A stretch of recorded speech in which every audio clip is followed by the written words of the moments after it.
Hi everyone, welcome to our YouTube channel Biotech Sapiens, and in today's video I am going to discuss important topics to be covered in plant physiology. If you are an CSIR aspirant, अगर आप CSIR Net Life Sciences के लिए prepare कर रहे हैं, you must watch this video, ठीक है? क्योंकि इसमें हम डिस्कस करेंगे कि आपकी जो 6th unit which is plant physiology unit, उसमें आपको कौन कौन से टॉपिक्स जो हैं वो जरूर जरूर कवर करने होते हैं.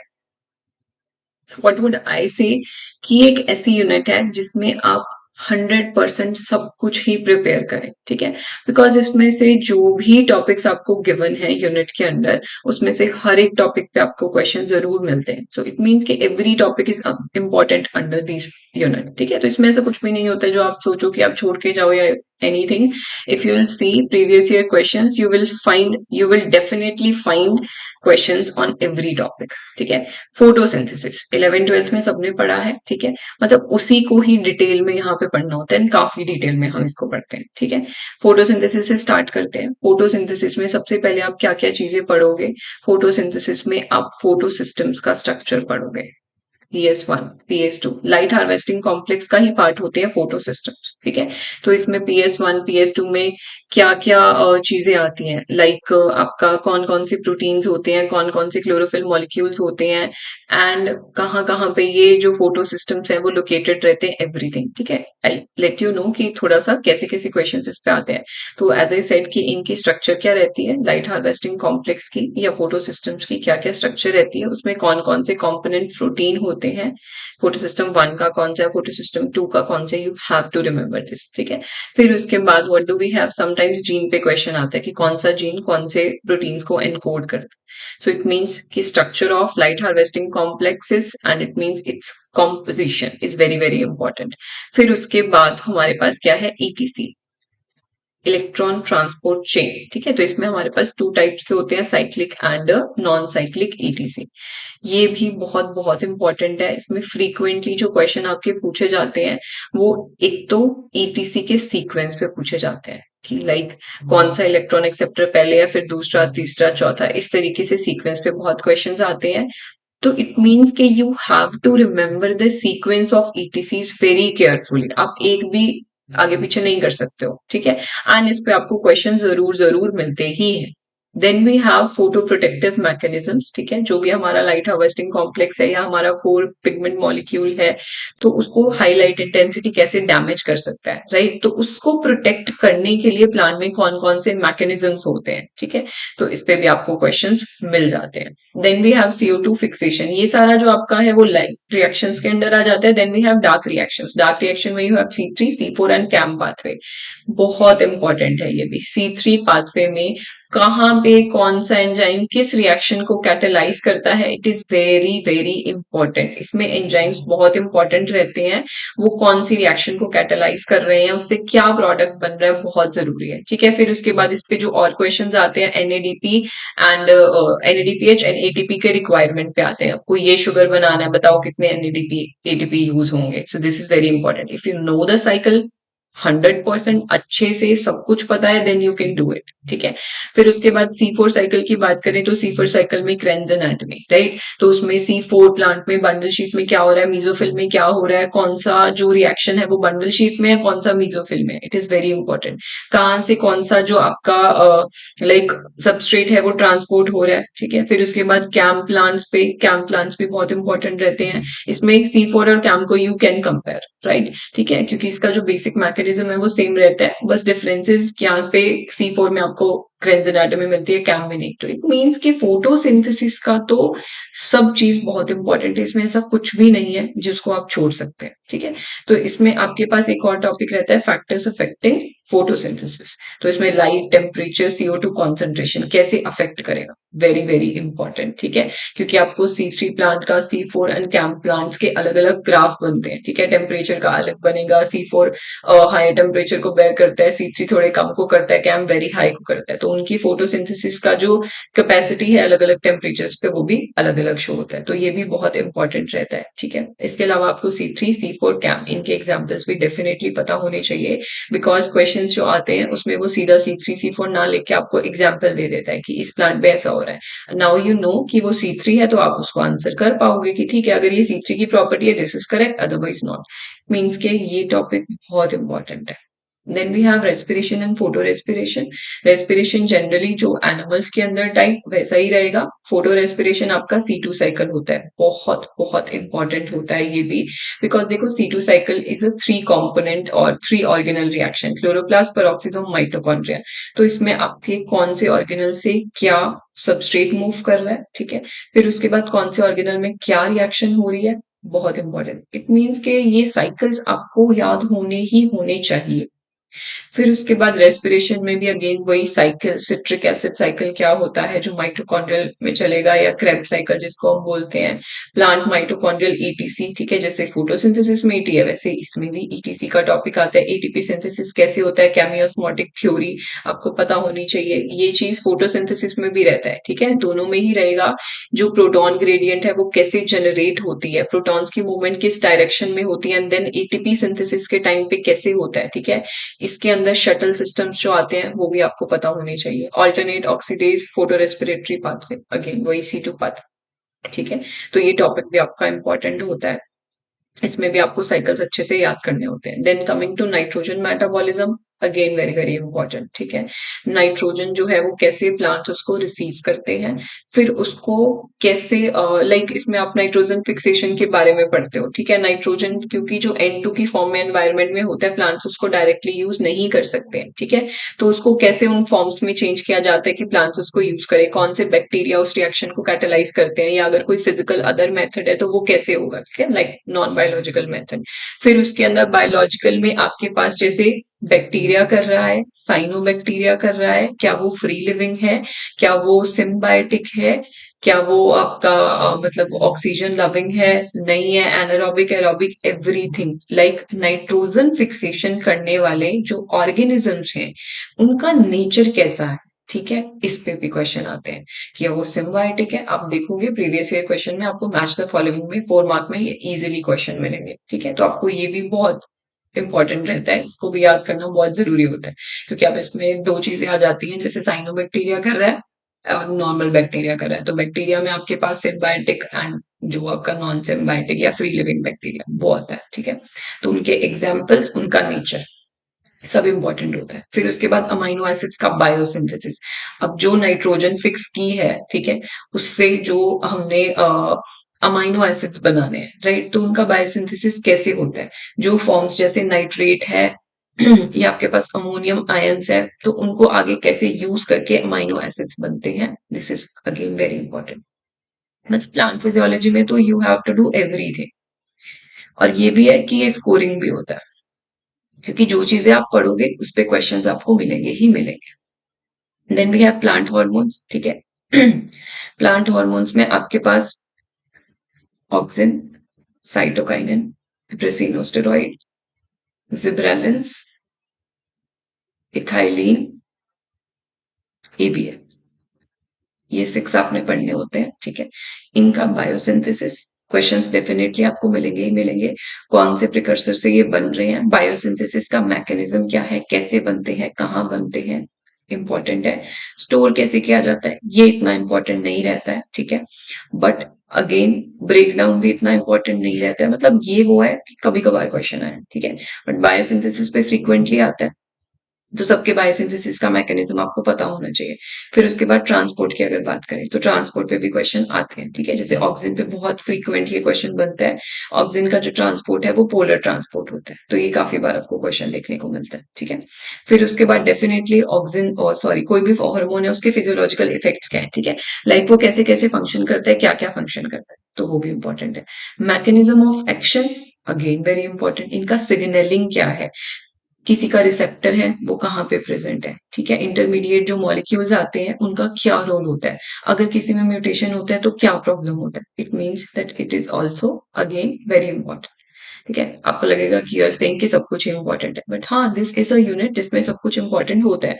देयर आर सम यूनिट्स जिसमें कुछ टॉपिक्स होते हैं, अगर आप नहीं भी करोगे तो चलेगा, बट आई बिलीव कि इस यूनिट में आप अगर सब कुछ करोगे तो आपको प्रॉफिट ही होगा।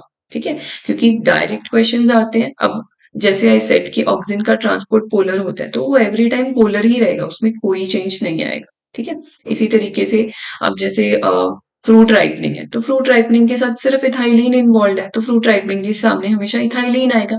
तो मतलब इसमें डायरेक्ट क्वेश्चंस बहुत आते हैं।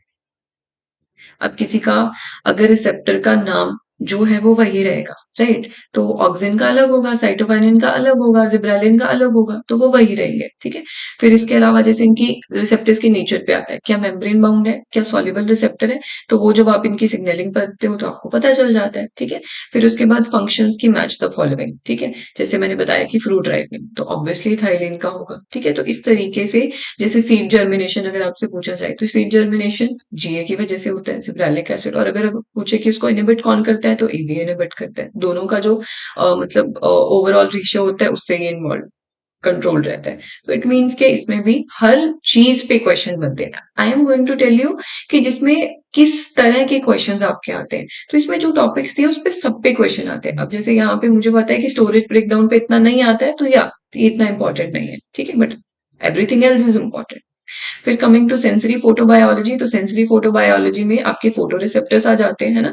क्योंकि फोटोबायोलॉजी मतलब लाइट को कैसे रिसीव किया जाता है। ठीक है, तो इसमें जो भी आपके फोटो रिसेप्टर है, फॉर एग्जाम्पल इसमें आपके तीन ही फोटो रिसेप्टर्स आपने पढ़ने होते हैं, फाइटोक्रोम्स, क्रिप्टोक्रोम्स, फोटोट्रोपिन्स। ठीक है, तो इनकी स्ट्रक्चर्स, और अगर मान लो कि जैसे कोई जीन फैमिली है तो अलग अलग टाइप के फाइटोक्रोम्स है, अलग अलग टाइप के क्रिप्टोक्रोम्स है, अलग अलग टाइप के फोटोट्रोपिन्स है, तो उनका क्या क्या फंक्शन रहता है। ठीक है, वो कहाँ कहाँ पे इन्वॉल्व है। जैसे फाइटोक्रोम्स जो होते हैं वो A to E, A B C D E, है ना? तो इतनी फैमिलीज है, तो उनमें किसका क्या क्या रोल रहता है, इस पे आपके क्वेश्चंस डेफिनेटली बनते हैं। ठीक है, फिर उसके बाद मैकेनिज्म जो होता है that is not that much important. ठीक है, इस पे इतना क्वेश्चन जो है वो आपका नहीं बनता है, बट इनके फंक्शंस क्या होते हैं, ठीक है, वो बहुत इंपॉर्टेंट रहते हैं, उन पे आपके क्वेश्चंस डेफिनेटली बनते ही बनते हैं।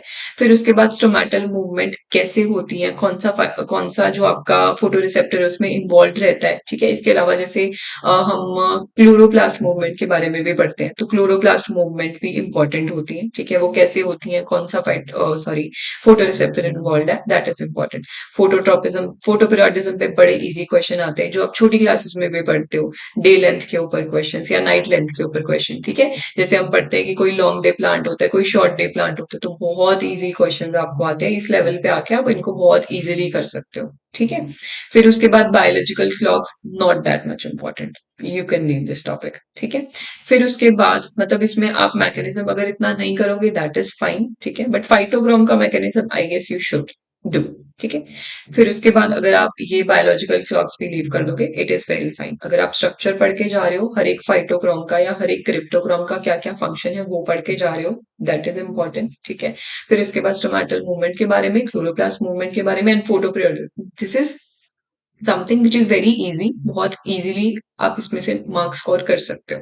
फिर उसके बाद solute transport and photo assimilate translocation, वही xylem phloem, this is again important, क्योंकि इस पे बेसिक से लेके हायर लेवल सब कुछ आता है। ठीक है, जाइलम के फ्लोएम के क्या क्या कंपोनेंट्स हैं आपको पता होना चाहिए। ठीक है, अब जैसे मान लो कि सीव ट्यूब है, कंपेनियन सेल है, तो सीव ट्यूब के अंदर जैसे हमें पता है कि कोई न्यूक्लियस नहीं होता, तो ऐसे बेसिक क्वेश्चन से लेके जो आपने 11 ट्वेल्थ में पढ़े हैं और कैसे ट्रांसपोर्ट होता है, everything you need to know. ठीक है, अब जैसे जाइलम है, तो जाइलम में आपके पास वेसल्स एंड ट्रकीट्स है, किसका डायमीटर ज्यादा होता है, वेसल्स का। ये भी क्वेश्चन आपके नेट में पूछे गए हैं।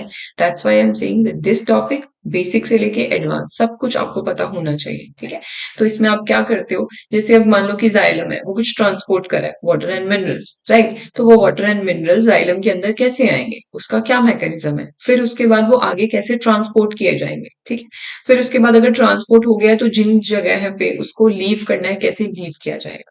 ठीक है, इसी तरीके से सेम फ्लोएम में फोटोसिंथेसिस, मतलब लीव्स में फोटोसिंथेसिस होता है, प्रोडक्ट्स बनते हैं, वो फ्लोएम में कैसे आएंगे, फ्लोएम उनको आगे कैसे ट्रांसपोर्ट करेगा, बहुत इंपॉर्टेंट है। ठीक है, ये आप देख सकते हो, लोडिंग एंड अनलोडिंग, मतलब कैसे फ्लोएम में जाएगा, कैसे फ्लोएम से रिमूव होगा। ठीक है, वैसे ही जाइलम के अपटेक कैसे होता है, ट्रांसपोर्ट कैसे होता है, ट्रांसलोकेश कैसे करता है वो वाटर को, आयंस को, सॉल्यूट्स को, यानी minerals and everything.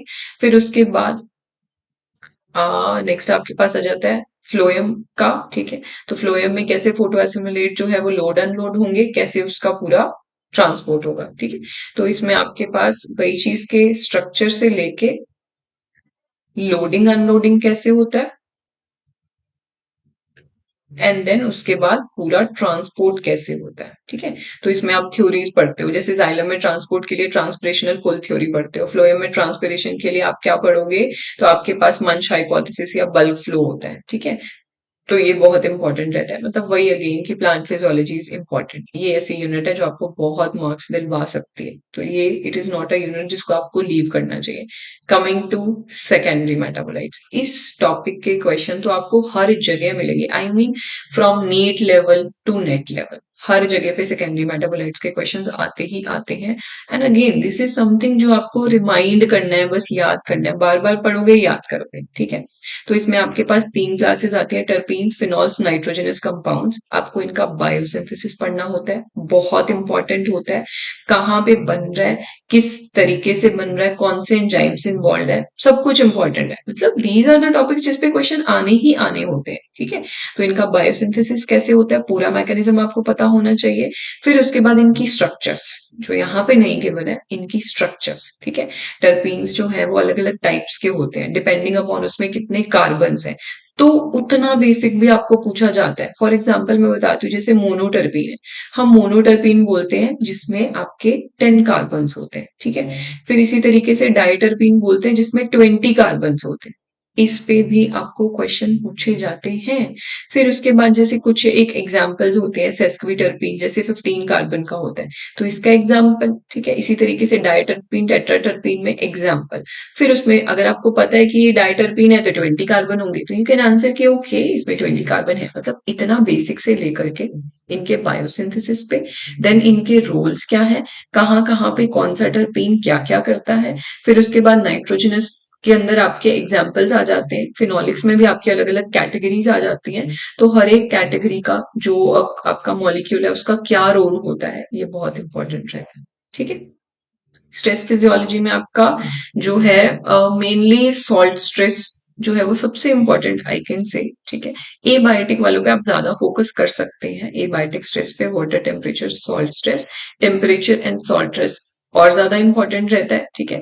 Salt stress यानी कि इसमें आपका क्या आता है, पहली बात तो प्लांट के लिए क्या क्या स्ट्रेस कंडीशंस होती हैं, ठीक है। तो उसमें आपके बायोटिक फैक्टर्स भी आते हैं, ए बायोटिक फैक्टर्स भी आते हैं, पैथोजन, इंसेक्ट। फिर प्लांट उनसे कैसे कोप अप करता है, ठीक है, प्लांट में उसके लिए क्या क्या मैकेनिज्म्स होते हैं, तो वो सब आता है, ठीक है। पैथोजन अटैक होगा तो प्लांट में कौन से मॉलिक्यूल्स बनते हैं, वो मॉलिक्यूल्स क्या करते हैं। इंसेक्ट्स का अगर अटैक होता है तो क्या करेगा प्लांट।